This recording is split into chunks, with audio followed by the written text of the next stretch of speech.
Je vous salue au nom précieux de notre Adonai Yehoshua HaMashiach. Amen. Bienvenue dans notre moment d'échange.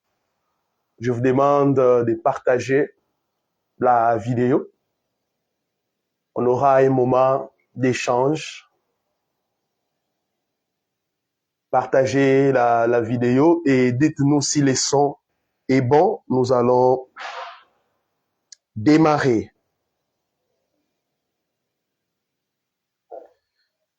Dites-nous si le son est bon. Oui, bonjour. Bonjour ma sœur, bienvenue.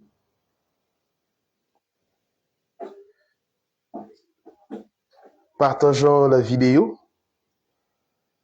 Partageons ces lives. Le son est parfait. Gloire au Seigneur.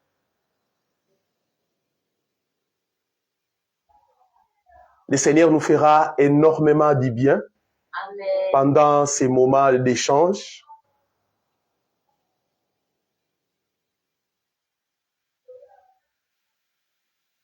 Et nous allons parler de la réussite. La réussite. Nous avons fait un constat que plusieurs chrétiens, enfants d'Élohim croyants, sont, je dis bien plusieurs, pas beaucoup, sont improductifs dans les domaines professionnels. Plusieurs ne réussissent pas. Et j'ai l'habitude de dire qu'être chrétien n'est pas un suicide intellectuel. Non. Être chrétien n'est pas un suicide intellectuel. Partage à un chrétien, partageons aussi dans des groupes WhatsApp afin d'atteindre un plus grand nombre. Car aujourd'hui, le Seigneur va nous communiquer une sagesse. Ce n'était pas prévu, mais le Seigneur nous a convaincus d'échanger un peu. Ce n'est pas une prédication, un enseignement, mais c'est un moment d'échange. La réussite, comme je le disais tantôt, plusieurs enfants d'Élohim, plusieurs croyants sont improductifs dans les domaines professionnels, même pas seulement dans le domaine professionnel, bon, disons dans les mondes séculiers. Plusieurs ne réussissent pas. Plusieurs personnes sont en train de prier, mais ils ne réussissent pas. On se pose des questions. Qu'est-ce qui se passe? Qu'est-ce qu'il faut faire pour réussir? C'est ça la grande question. C'est ça la grande question de cet après-midi. Qu'est-ce qu'il faut faire ou quelles sont les étapes pour réussir? Bien-aimé, pour réussir, il ne faut pas seulement prier. Si c'était pour la prière, je pense que la République démocratique du Congo allait déjà devenir un pays développé. La nation ou un homme ne se développe pas seulement par la prière. Hormis la prière, il y a des choses qu'il faut faire. Même notre Seigneur, Adonai Yehoshua, n'a pas seulement prié, mais il a travaillé dur, il a fait des choses et à 33 ans déjà, il avait accompli sa mission. Mais plusieurs personnes, déjà à l'âge de 33 ans, ils sont d'abord chez des parents.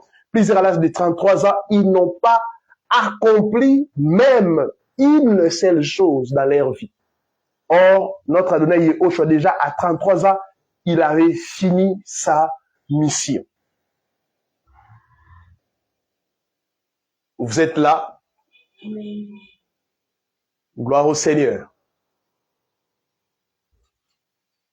Quels sont ou qu'est-ce qu'il faut faire pour réussir dans la vie? J'aimerais préciser une chose. Quand nous parlons de la réussite,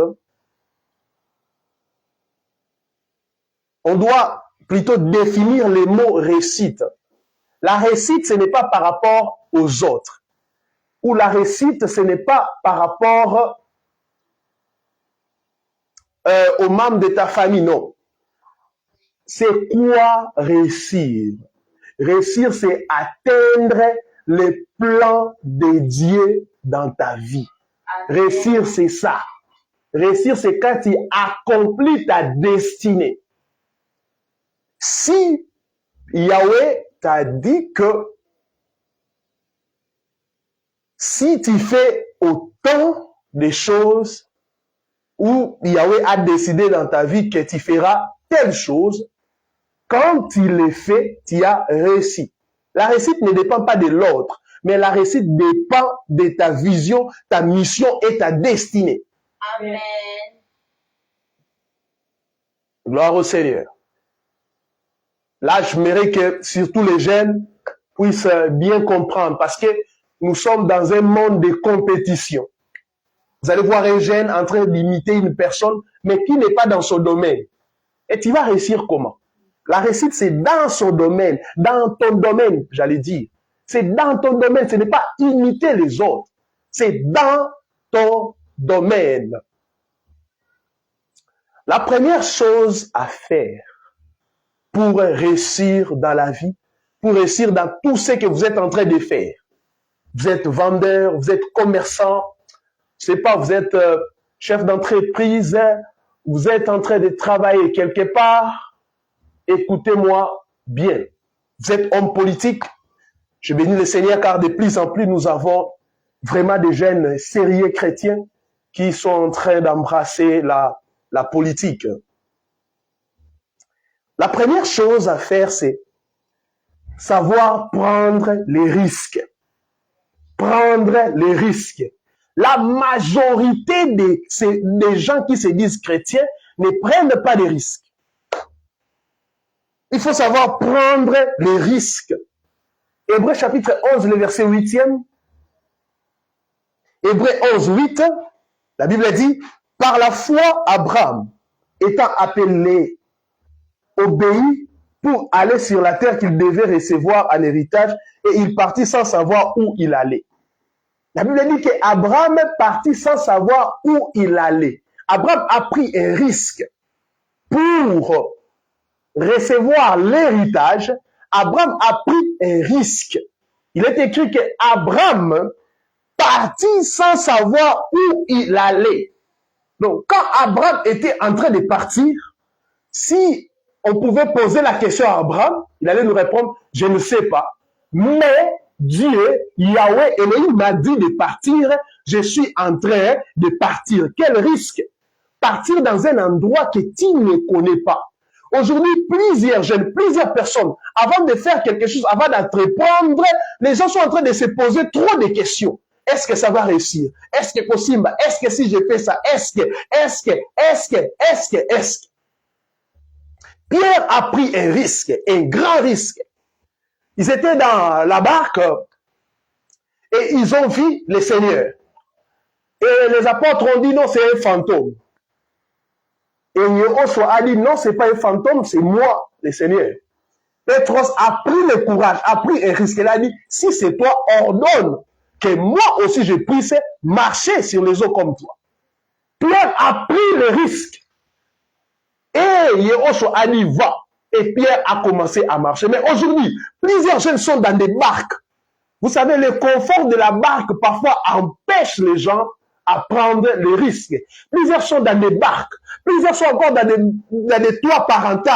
L'âge avance. Au lieu de quitter, ils attendent, je ne sais pas moi, un miracle. Ils sont en train de prier ça et là. Ils sont en train de chercher des pseudo-prophètes. On ne réussit pas parce qu'on a réussi une prophétie.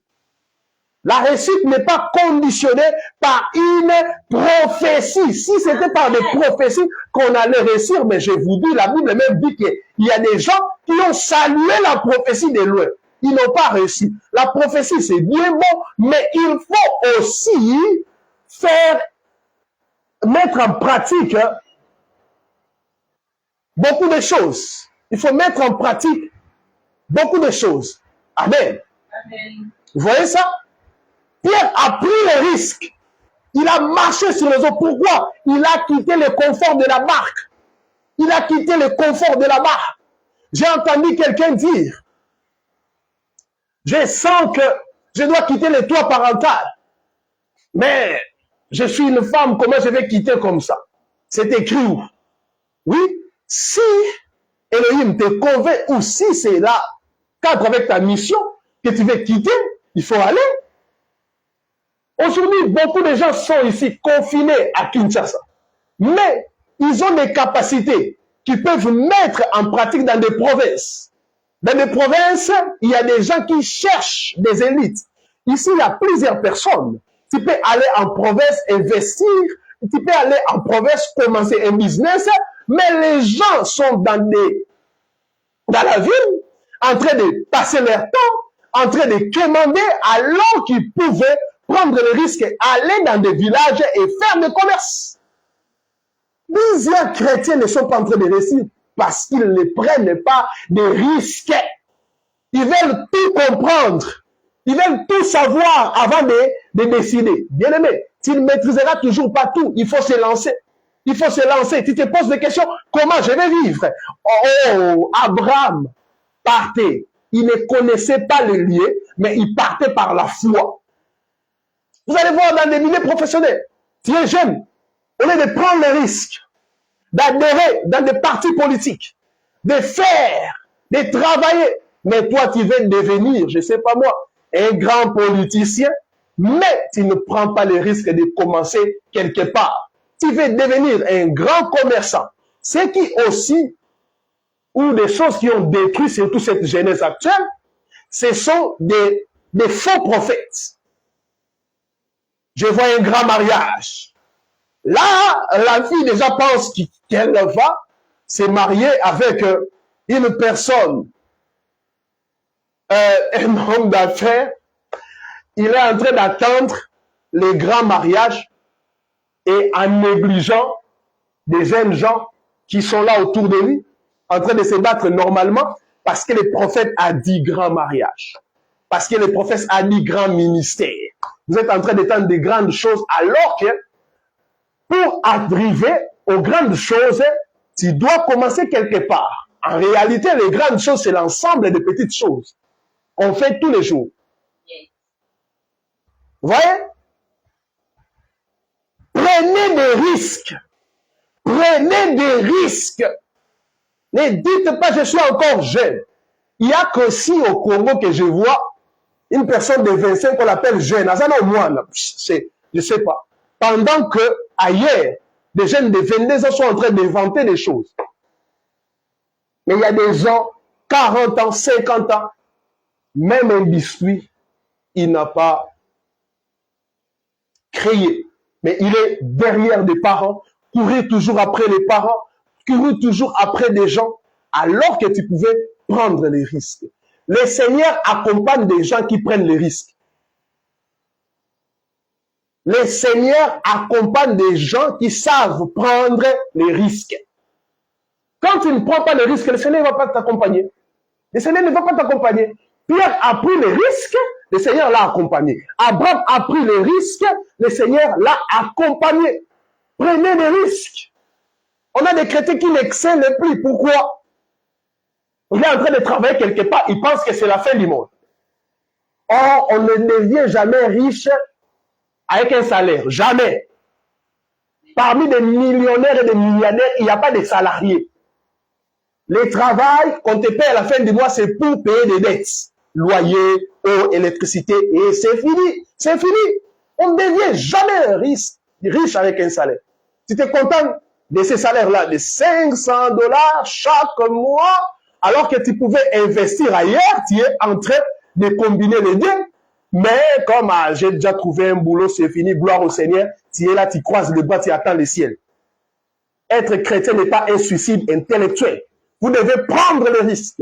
Cet après-midi, si tu sens dans ton cœur que tu dois quitter un endroit, aller investir, il faut le faire, il faut prendre le risque. N'attends pas avoir je sais pas moi, une grande richesse, mais avec le peu que tu as. Avec le peu que tu as. Tu dépenses combien pour des crédits, pour des mégas, pour regarder des vidéos bizarres, pour regarder la vie des gens, pour parler des gens. Et alors, pose-toi la question, quel jour les gens aussi vont parler de moi? Quel jour les gens vont parler aussi de toi? Là, j'avance, tu es là. Tu peux économiser en disant, Chaque jour, j'achète des mégas de 2000 francs. Bon, je vais faire comme ça. Je vais diviser par 2. Bon, comme je sais que tu ne peux pas laisser directement parce que c'est déjà un métier que tu le faisais, tu peux diviser par 2. Tu dis, 1000 francs, je garde et 1000 francs, j'achète des mégas. Et tu vas bosser et ta vie aura un sens. Il faut savoir prendre les risques. Prenez les risques. Prenez les risques. Prenez les risques. Prenez les risques. Le Seigneur accompagne ceux qui savent prendre des risques. Cet après-midi, je t'invite à prendre des risques et tu verras l'accompagnement du Seigneur. N'hésite pas. Tu as un projet qui brille en toi. Tu veux faire quelque chose. Tu te dis, mais comment je vais vivre? Comment je vais faire? Comment? Ne pose pas des questions. Ne pose pas de questions. Les gens de ce monde disent souvent qu'ils ne risquent rien, n'a rien. Pourquoi on a des chrétiens peureux?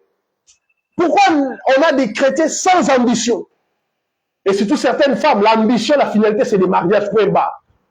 Alors qu'une femme peut aussi changer la nation. Une femme peut aussi faire de grandes choses. Une femme peut aussi devenir politicienne. Une femme peut aussi faire de grandes choses. Nous ne pouvons pas limiter la femme seulement à la cuisine ou, je ne sais pas moi, au mariage. Non. Tu peux aussi faire beaucoup de choses. Je sais que dans plusieurs familles, les gens minimisent les femmes. Non.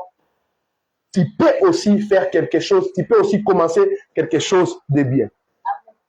Il faut prendre le risque pour réussir. Deuxième chose, prenez les bonnes décisions. Deuxième chose, prenez les bonnes décisions. Bien-aimés dans le Seigneur, le choix nous revient. Le choix nous revient toujours. Et il faut savoir prendre des bonnes décisions. On va encore consulter la parole. On va lire Devarim, Deutéronome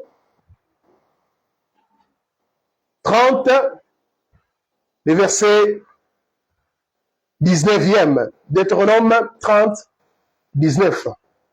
Je vous déclare aujourd'hui que vous, verset 19 plutôt, j'en prends aujourd'hui à témoin les cieux et la terre contre vous. J'ai mis devant toi la vie et la mort, la bénédiction et la malédiction. Choisis la vie afin que tu vives, toi et ta postérité. Nous voyons ici, Adonai, il place des chemins. Dans le libre arbitre, c'est le choix nous revient. Le Seigneur n'impose pas. Le Seigneur ne peut pas t'imposer. Le Seigneur propose. Il dit, je mets devant toi la vie et la mort, la bénédiction et la malédiction. Mais il dit, choisis la vie afin que tu vives. Il te propose. Le Seigneur nous propose. Le Seigneur n'impose jamais. Le Seigneur nous propose. Il dit, choisis.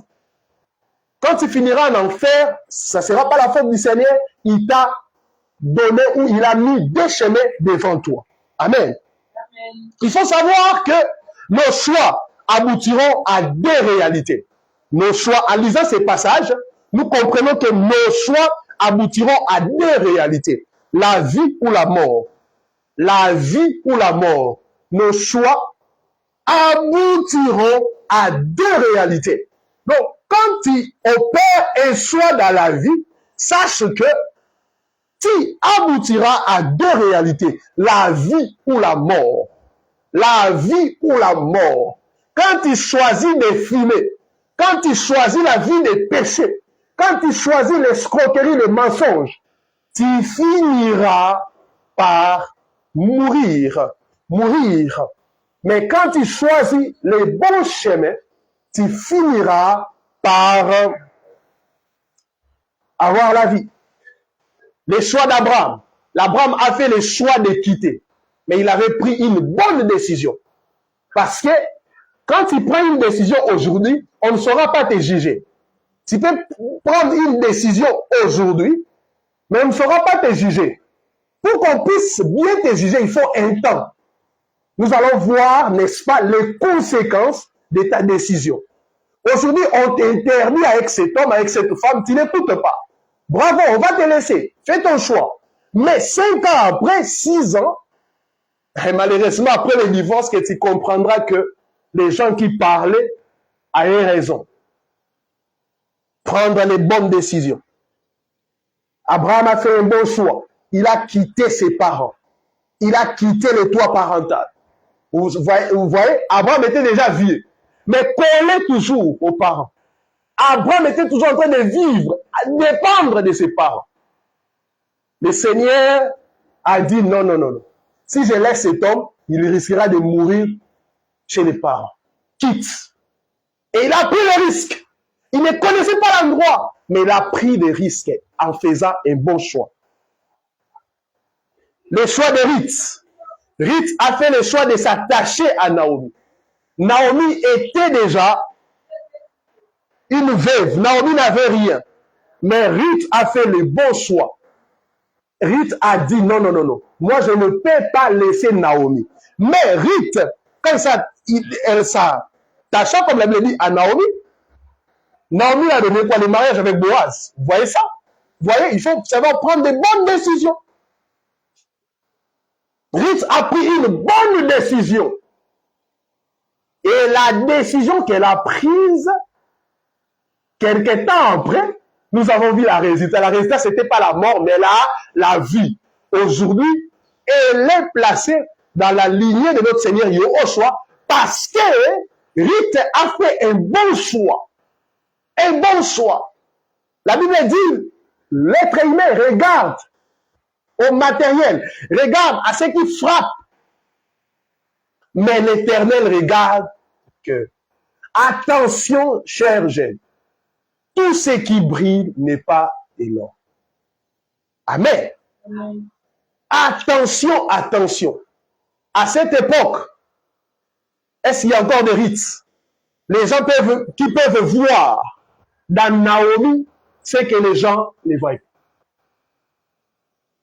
Aujourd'hui, les gens choisissent, les gens même respectent les gens par rapport à leur titre. Alors le Seigneur ne regarde pas les titres. Amen. Amen. Ruth a fait un bon choix. Le choix aussi de Job. Job a refusé d'écouter sa femme. Le choix aussi de Moïse. Nous voyons que plusieurs personnes ont mis la prière, mais ils ont pris les bonnes décisions. Mais il faut aussi décider au bon moment. Car il y a des gens qui ont tellement peur, qui sont en train de prendre le temps pour décider, et finalement, ils finissent par rater la chose. Attention.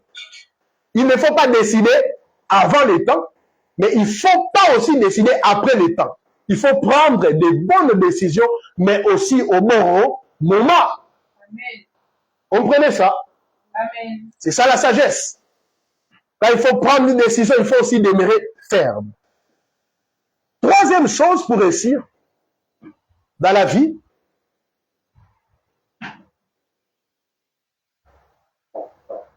troisième chose, savoir dire non.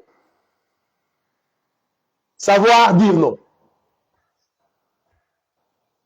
Plusieurs chrétiens ont peur de dire non. Ah oui, ça aussi, je l'ai remarqué. Et même certaines personnes, quand ils disent non, c'est par... ils ont des remords. Ah, je lui dis non. Ah, non, non, non. Je ne pouvais pas dire ça. Non, mes frères. Il faut savoir dire non. Refuser certaines choses. Il faut savoir dire non. Plusieurs disent oui par complaisance, pour plaire à une personne. Bien aimé, dire non, c'est aussi une réponse. Dire non, c'est aussi une réponse. Tu es en train de me suivre, sache que le Seigneur t'a donné aussi la possibilité de pouvoir refuser certaines choses. J'ai dit non. telle affaire, j'ai dit non, je refuse. Il faut savoir dire non. Tu as fait un bon choix. Tu sais toi-même que tu as fait un bon choix. Mais les gens veulent toujours t'amener à douter de ton choix. Et toi, tu dis non, parce que. Non, mon frère, non, ma sœur. Il faut savoir dire non. À un moment donné, bon, quand on est enfant, on dit oui à tout. Et à un moment donné, il faut dire non, sans remords. Pourquoi quand tu dis non aux gens, tu n'arrives pas à bien dormir? Tu as des remords, tu regrettes, tu as mal. Mais pourquoi? Pourquoi? Tu ne vis pas pour plaire aux gens. Tu ne vis pas pour plaire aux gens. Tu vis pour plaire à celui qui t'a créé. Ah oui, on ne vit pas pour plaire aux gens. On ne vit pas pour plaire aux gens. Les apôtres ont dit, on ne peut pas déplaire à Dieu et plaire aux gens. Non, non, non, on ne vit pas pour plaire aux gens. Oh, ils vont dire, ils vont penser que, je n'ai qu'à faire de ce que j'en pense. De ce que les gens pensent. Je n'ai qu'à faire de ça.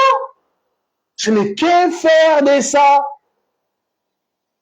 Oh, ils vont dire quoi? Ils vont penser quoi? Maintenant, moi, je commence à gérer les pensées des gens. Je ne peux pas avoir un grand travail comme ça et qui n'est pas rémunéré. Les gens sont là. Il y a certaines personnes qui ont des trophées de parler des gens. Mais il faut pas regretter tes choix à cause de ces gens-là. Comme on dit, l'avenir nous donnera raison. Il faut savoir dire non. Avec beaucoup de respect aussi. Un chef te propose quelque chose, il te dit couche avec moi, après je vais te donner tel poste. Si tu ne couches pas avec moi, je te vire. S'il les regarde, tu dis, monsieur l'empirique, je suis prête à perdre ce travail, je refuse. Amen. Mais il y a certaines choses qu'on ne peut pas réfléchir, qu'on ne peut pas même poser la question. Mais on m'a dit de faire ça, je demande des conseils. Mais il y a des choses qu'il faut respirer. Quelqu'un te pousse au mal, toi tu réfléchis. Mais je ne sais pas. Amen. Amen. Il ne faut jamais vendre votre dignité. Il ne faut jamais vendre votre respect. Il ne faut jamais vendre votre honneur à cause des choses périssables. Périssables. On aura des émissions. On vient encore de signer un partenariat avec une chaîne de la place. On va vous communiquer pour aider des chrétiens, car on a constaté que nous ne sommes plus compétitifs. Les occultistes sont en train vraiment de s'attirer le monde séculier, de s'attirer le monde professionnel, et nous devons préparer des chrétiens à vivre, à bien vivre. Quatrième chose, une bonne sélection de son entourage. Une bonne sélection de son entourage. Je ne comprends pas. Elohim nous dit d'aimer tout le monde. Mais à ce qui concerne l'association, le Seigneur nous dit de sélectionner. L'association, elle est sélective. Alléluia. L'association a été toujours sélective. Tu ne peux pas t'associer à tout le monde. Même la Bible interdit même les chrétiens de s'associer avec des païens. C'est clair. C'est clair. Ton entourage influence ou influencera toujours ta productivité. Waouh. Ton entourage influencera toujours ta productivité. Dans tous les domaines. Dans tous les domaines. Dans tous les domaines. Tu vis avec des peureux, des gens terre à terre, tu seras terre à terre. Tu vis avec des gens qui passent leur temps à parler que des gens, tu deviendras ou tu vivras dans des commérages. C'est ça. Et nous devons bien choisir notre entourage. Tout ce que Elohim nous prépare, des bonnes choses que Dieu prépare pour nous, le Seigneur nous donnera cela qu'à travers des gens. Amen. Amen. Tu veux un travail, tu veux un mariage, c'est pas moi, tu veux commencer un business, tu passeras par quelqu'un, peut-être pour avoir des documents. Tu passeras toujours par quelqu'un pour avoir telle chose, telle chose. On aura toujours besoin des gens.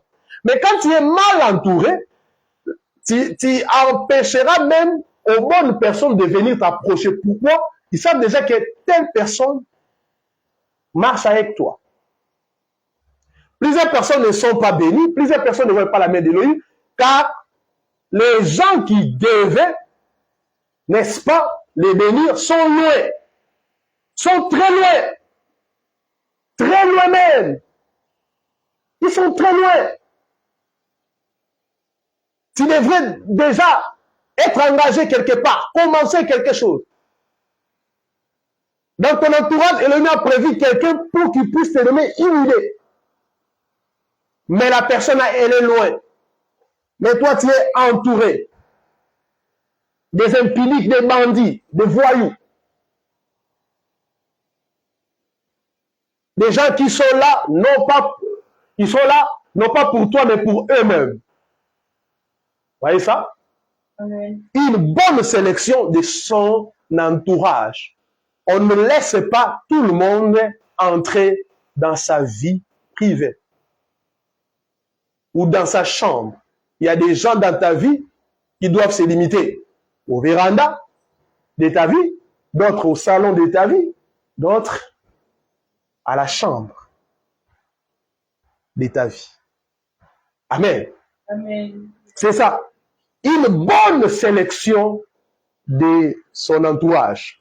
Cinquième chose, une bonne sélection de son entourage, je vais juste te parler des amis de la destinée. Car il existe des amis de la destinée. Si tu es célibataire, il faut faire un bon choix. Parce que, parce que les premiers ou ton premier ami, c'est ton partenaire. Ah oui. Cinquième chose, payer les prix. Ah, surtout ça. Payer les prix. Aujourd'hui, plusieurs personnes touchent à l'occultisme. Aujourd'hui, plusieurs personnes sont dans des choses sales parce que ils ne veulent pas payer les prix. Vous savez, plusieurs chrétiens sont ou plusieurs personnes, on peut extrapoler comme ça, ont des rêves, mais ils restent dans des rêves. Ah oui. Pour accomplir un rêve, il faut se réveiller. Et payer le prix. Les gens qui refusent de payer le prix prennent des raccourcis. Ils touchent à l'occultisme. Ils prennent des raccourcis. Ils prennent des raccourcis pour atteindre le but. Ils touchent à l'occultisme. Pourquoi ils ne veulent pas payer les prix? Chers jeunes, vous qui me suivez, il faut payer les prix. Même le Seigneur, pour avoir le nom qui est élevé au-dessus de tout autre nom, il a payé les prix. La croix, c'est un prix. Pour nous sauver, il a payé un prix. Il a souffert.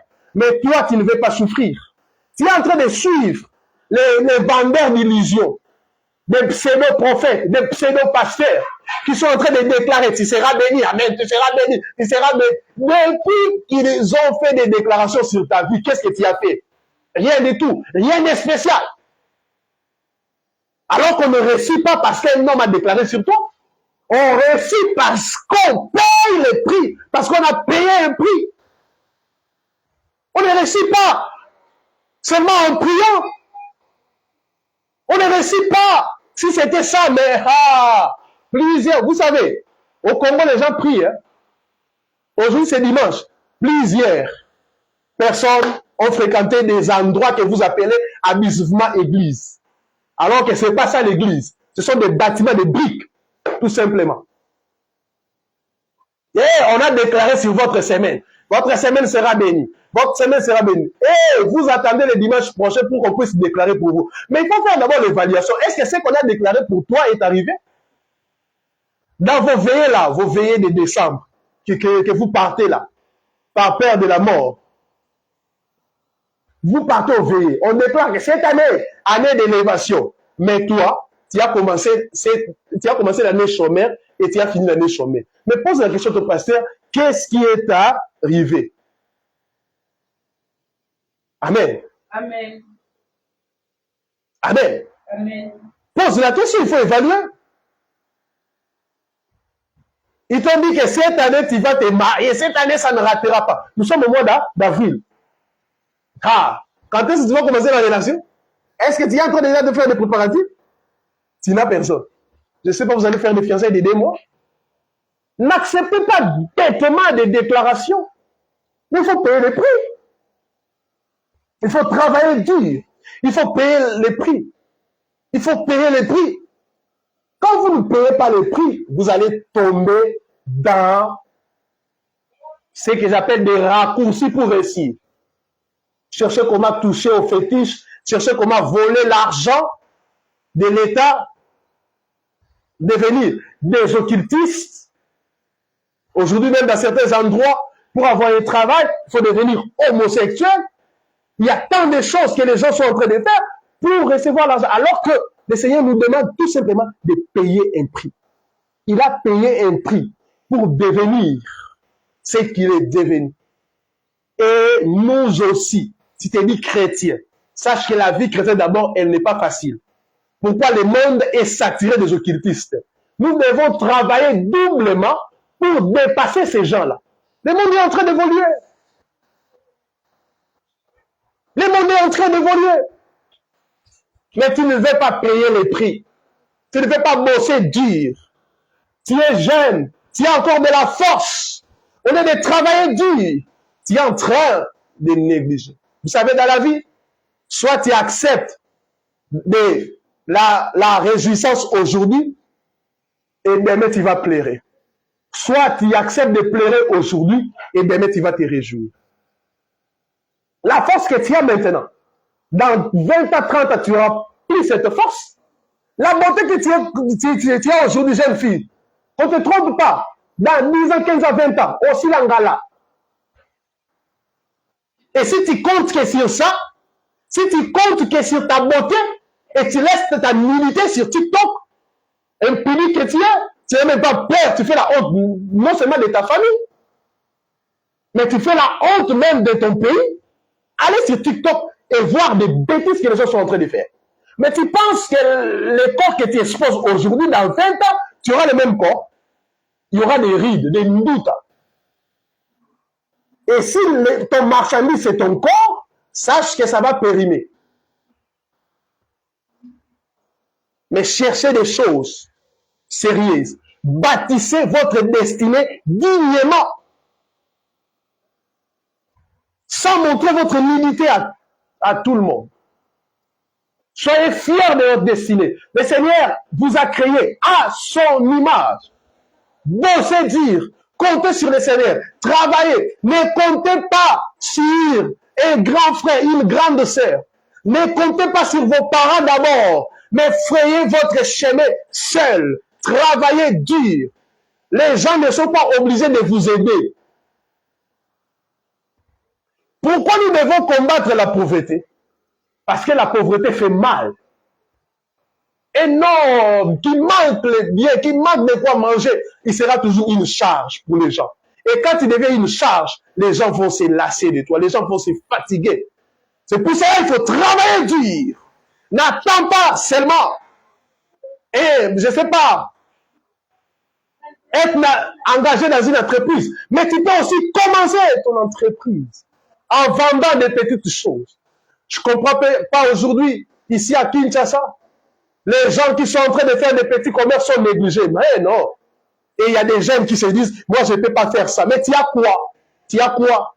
Tu as quoi? Moi je suis en train de faire telle chose, de vendre des unités. Tu te moques de moi, mais toi le matin tu demandes le pain chez tes parents. Entre toi et moi qui est fou, c'est toi. C'est toi. Oh, moi, je ne peux pas faire ce genre de travail. Tu as quoi? Arrêtons cette vie. Arrêtons de dénigrer les gens. Arrêtons de dénigrer les autres. Ce que ta main trouve, la Bible dit de le faire, fais-le. Fais-le. Pour réussir, j'ai fait la récapitulation. Prendre les risques.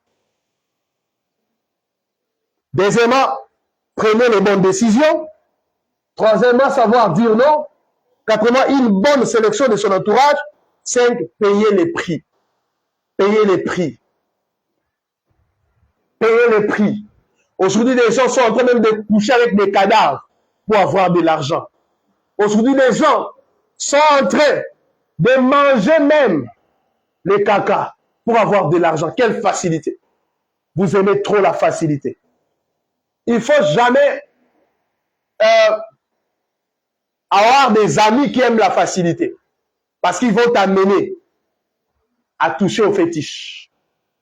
Il y a des gens ici, sur cette terre, qui sont en train de faire des sacrifices, de bouffer, comme on le dit, des gens pour le succès. Et pourtant, nous avons un Elohim qui donne les succès. Dieu soit donne les succès. Mais il faut un prix à payer. Il faut un prix. Pendant que toi, tu dors, jusqu'à 14h à 15h, en train de dormir, il y a des gens qui se lèvent très tôt pour aller chercher de quoi vendre. Vous savez, il y a des gens qui sont en train de travailler. Pourquoi? Parce que s'ils ne travaillent pas, ils ne vont pas manger. C'est ça le piège de rester chez les parents. Je vous dis ça. Tu sais que même si je ne travaille pas, moi quand j'étais chez les parents, je sais que même si je ne sors pas, je vais manger. Mais le jour où j'ai quitté mes parents, si tu ne sors pas, tu ne manges pas. Tu sais qu'il n'y aura personne pour te servir. Donc, ça devient une motivation pour toi. As-tu quelque chose qui te motive? Tu sors, tu regardes, tu as une charge, tes petites sœurs, tu as une femme, tu as des enfants à nourrir. Tu dis non, je ne peux pas rester au lit jusqu'à 12 heures. Je dois me battre. Vous savez, quand tu as une source de motivation, tu deviens travailleur. C'est pour cela que je demande à certains parents, vous devez chasser certains enfants pour qu'ils puissent apprendre à pêcher. Vous aimez toujours des poissons, donne-moi un poisson. Non, chers parents, refusez certaines choses et dites à vos enfants, je vais te donner maintenant le filet pour que tu puisses aller pêcher. Sinon, après votre mort, ils vont dilapider vos biens.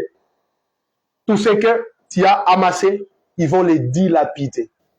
Réussir dans la vie exige une certaine discipline. C'est ça le prix à payer. Tu ne dois pas te comporter comme tout le monde. Pendant que les gens sont en train de passer du temps dans des futilités, toi tu dois lire des ouvrages.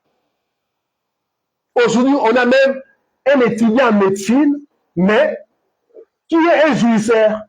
Le week-end en train de boire, par-ci par-là, en train de sécher les cours, mais tu veux tuer les gens ou quoi? Pendant que les gens sont dans des distractions, toi tu dois être là en train de payer les prix, en train de prier, en train de servir le Seigneur. Les gens diront, il n'est pas branché.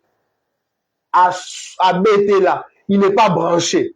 Lui toujours en train de prier, elle toujours en train de chercher l'argent, tout le temps, tout le temps, tout le temps. Mais 5 ans après, crois-moi, vous allez voir la différence. Vous verrez la différence. Des gens qui font rien, 5 ans après, ils n'auront rien. Ils n'auront rien.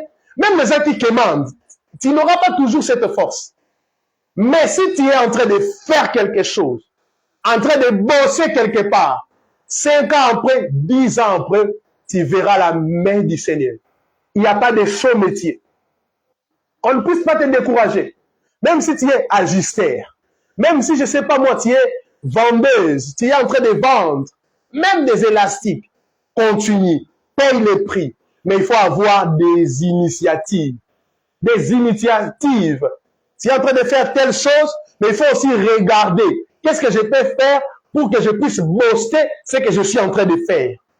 C'est ça. Il faut être créatif. Ça t'aidera à réussir.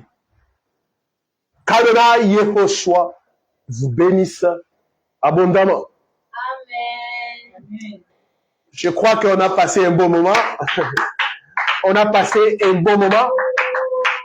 Et je sais une chose que toi qui m'as suivi, demain déjà c'est lundi, tu vas chercher à faire quelque chose pour ta vie. Tu vas chercher. N'aie pas honte de commencer quelque chose. Ne dis pas que ce n'est pas à mon niveau, non. Tu es à quel niveau? Aucun niveau. Aucun niveau. Parce qu'on connaît même des gens qui ont des licences, qui ont des masters, mais ils sont en train de travailler dur, de payer un prix. La vie appartient aux gens qui ont cru au Seigneur Yehoshua Hamashiach et aux courageux. Travaille, prends des risques, le Seigneur sera avec toi. Je suis obligé de vous laisser. Je crois que je vais vous communiquer les programmes de nos émissions, de nos lives. Nous sommes là chaque mardi, jeudi et dimanche. Abonnez-vous sur notre chaîne YouTube, Jifat TV. Et nous passons aussi sur plusieurs chaînes, sur TNT. Et aussi sur Facebook. Vous tapez Jifas International. Vous aurez des nouvelles. Sur Twitter, tapez aussi Jifas International. Vous aurez aussi plusieurs enseignements, aussi tout échange, parce que nous servons Elohim aussi dans l'excellence. Nous sommes en train de lutter contre les chrétiens fainéants. Nous sommes en train de lutter contre ça. Abat les chrétiens fainéants. Et sur Facebook, tapez Pasteur Shadrach Mouloumé. Et même sur Twitter, tout ça, nous sommes là. Et vous allez voir, nos numéros sont écrits. On a écrit nos numéros. Et si vous voulez se joindre à nous, contactez ces deux numéros. Nous sommes là, nous allons vous aider. Que le Seigneur vous bénisse à mardi. Amen.